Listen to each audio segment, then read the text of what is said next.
লালবাগ মহকুমার অন্যতম ঐতিহ্যবাহী গ্রন্থাগার বান্ধব সমিতির লালবাগ সাব ডিভিশন লাইব্রেরি দীর্ঘদিনের অবহেলা ও অনাদরে আজ কার্যত অস্তিত্ব সংকটে।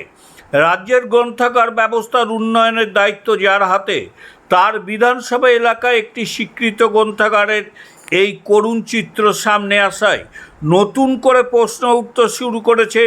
তবে একই সঙ্গে স্থানীয় পাঠক ও সংস্কৃতি প্রেমীদের মধ্যে আশার সঞ্চার হয়েছে, হয়তো এবার প্রশাসনের নজর পড়বে এই প্রতিষ্ঠানের দিকে।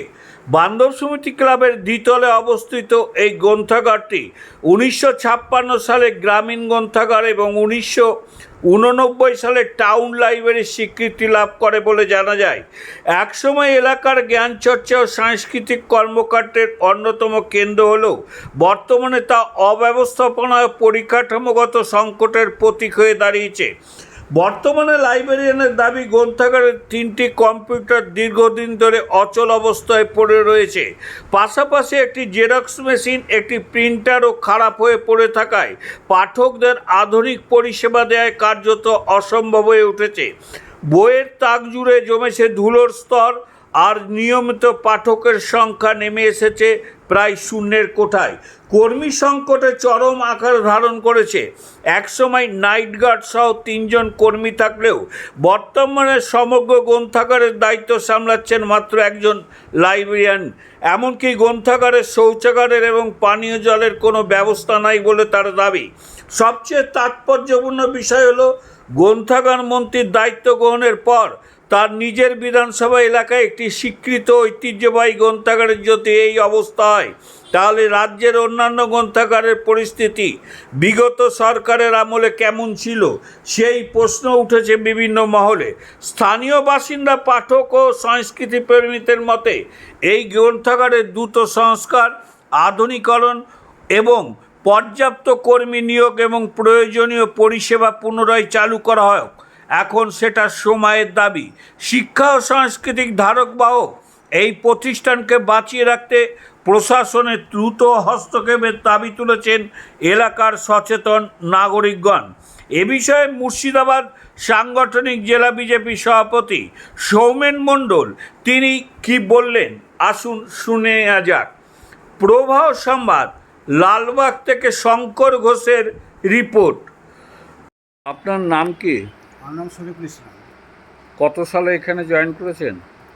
এখানে এই আগস্টে 3 বছর হবে। এই আগস্টে 3 বছর। আপনি এই লাইব্রেরি কটা থেকে খোলা থাকে? আমি 12টা থেকে খুলি। 12টা থেকে কটা পর্যন্ত চলে? এখন তো পাঠক কম, 7টা পর্যন্ত খোলা থাকে। আচ্ছা গরমের দিনে হয়তো মাঝে মাঝে চলে যেতে হয়, এত গরম, প্রচণ্ড গরম। আচ্ছা আচ্ছা আচ্ছা। তাহলে এখানে এখন পাঠক কতজন আছে? এমনি মেম্বার হিসাবে আমার যেটা আছে 1155 করা আছে, কিন্তু এখন তো সেভাবে আসছে না, অত পাঠক আসছে না। আমি 1155 দেখিয়ে রেখেছি, মানে আগে থেকে নিয়ম আসছে। আচ্ছা, আপনার এখানে কটা কম্পিউটার আছে? কম্পিউটার 3টে আছে। আচ্ছা, 3টেই চালু অবস্থায় আছে? না, চালু নয়, কোনোটাই চালু? আমি এর আগে 2জন লাইব্রেরিকে বলেছি যে ওরাও তখন থেকে নেই বন্ধ। আমি ডিএল অফিসে জানিয়েছি, কি বলেছে? ঠিক করে দেয়নি, পয়সা নেই এইসব বলে। বলছে পয়সা নাই। আমি যে কম্পিউটার দায়িত্ব আছে ওকে বললাম যে দেখুন এখন তো করা হচ্ছে না, এবারে কাটিয়ে দেয়। এই যে একটা প্রিন্টার পড়ে আছে না ঢাকা অবস্থায়, ওটা কি খারাপ? সবই খারাপ, যেহেতু জেরক্স মেশিনটি সবই খারাপ। না, একটা জেরক্স মেশিন আছে, যেহেতু কোনো বইগুলি আপডেট নেই, তার মানে মনে হচ্ছে যে আগে যারা লাইব্রেরি ছিল। না, প্রতি বছর যে বই কিনা হয়, আপনার দেওয়া হয় বই, সেই বই কিনা হয়? হ্যাঁ, কিনা হয়।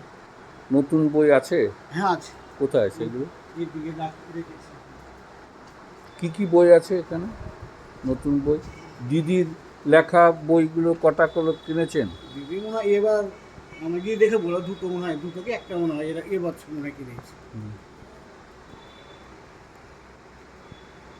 হ্যাঁ, পাই। এমনি তো আপনার বলতে কি, যেভাবে পাঠক আসার কথা সেইভাবে আসছে না। ওদের ডিমান্ডের উপর তো লাইব্রেরিয়ান বই কিনবে, বইটা পাঠক পাচ্ছে না, তার উপর তো আমরা বই বললে তো আমরা বই কিনে দেবো। এখানে অভিযোগ যে এখানে প্রতিদিন লাইব্রেরি খোলা থাকে না, কি বলবেন?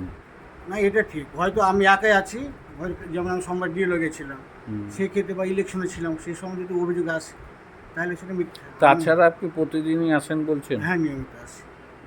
থাকে, ছুটি যদি নেই তাহলে সেটা আলাদা। আপনার নাম? আমার মোহাম্মদ শরীফ, এমডি শরীফুল ইসলাম। এমডি শরীফুল ইসলাম।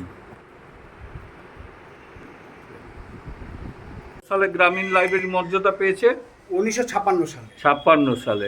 এটা 1989 সালে এটা আবার টাউন লাইব্রেরি মর্যাদা পায়। আচ্ছা আমি এটা পেয়েছি। আচ্ছা, তারপর থেকে এখানে এখন পায়খানা, বাথরুম, জলের কোনো ব্যবস্থা নাই? না, কোনোদিনও এটা ছিল না। আমি বলেছি, এবং একদিন লাইব্রেরি গ্রন্থাগার দিবস উপলক্ষে আমি ডিওকে বলেছিলাম যে আমি এমন একটা লাইব্রেরি এসেছি যেখানে বাথরুম বাইটাম নাই। এর আগে আমি জয়েন করেছিলাম গণকরে, একই কাণ্ড, কিন্তু ওখানে জায়গা ছিল। আমি ওখানে জলের ব্যবস্থা করেছি, টাঙ্কি বসাইছি, রাস্তা করেছি এবং পায়খানা বাথরুমও করে এসেছি। কিন্তু এখানে দুঃখের বিষয়ে আমি জায়গা পাইনি। আপনি অফিসে জানিয়েছেন? জানে অফিস তো, এর আগে যে ডিও আছে তাকেও বলেছি। ঠিক আছে। মহকুমা শহর বা মন্ত্রীর শহর এমনটা নয়। মন্ত্রী তো উনি এই বছর জেতার পর গ্রন্থাগার মন্ত্রী মাননীয় গৌরীশঙ্কর ঘোষ উনি নিজে বারবার বলেছেন যে পশ্চিমবঙ্গের সব জায়গাতেই গ্রন্থাগারের অবস্থা বেহাল। সেখানে দীর্ঘদিন নিয়োগ হয়নি, একজন ব্যক্তিকে 4-5টা গ্রন্থাগার দেখতে হয়, এবং সেই গ্রন্থাগারগুলোতে যা দুরবস্থা, সেখানে মানুষ, গ্রাহকরা যায় না। গ্রন্থাগার বলে যে কিছু আছে এটা মানুষ বিগত কয়েক বছরে ভুলে গেছে। তাই মানুষকে আবার গ্রন্থাগারমুখী করার জন্য যুগের সঙ্গে তাল মিলিয়ে লাইব্রেরির কথা উনি বলেছেন, এবং সমস্ত গ্রন্থাগারগুলোর আধুনিকীকরণের কথা উনি বলেছেন। আমার দৃঢ় বিশ্বাস আমাদের সরকার, শুভেন্দু অধিকারীর নেতৃত্বাধীন রাজ্য সরকার এবং আমাদের গ্রন্থাগার মন্ত্রী গৌরীশঙ্কর ঘোষের নেতৃত্বে আগামী দিনে গ্রন্থাগারগুলোর হাল ফিরবে, সেখানে পুনর্নিয়োগ হবে এবং আধুনিক গ্রন্থাগারের ব্যবস্থা হবে, লাইব্রেরির ব্যবস্থা হবে। এবং সেখানে তিনি আরও বলেছেন যে এই বইগুলোতে মমতা ব্যানার্জির এপাং ওপাং ঝপাং বইয়ের বদলে জাতীয়তাবাদী বই পড়ানো হবে, রাখা হবে, যাতে সাধারণ মানুষ, যুব, তারা পড়াশোনার মাধ্যমে দেশপ্রেম আসে, তাদের মাধ্যমে দেশের জন্য কাজ করার অনুপ্রেরণা জাগে। সে ব্যাপারেও তিনি খেয়াল রাখবেন। ধন্যবাদ।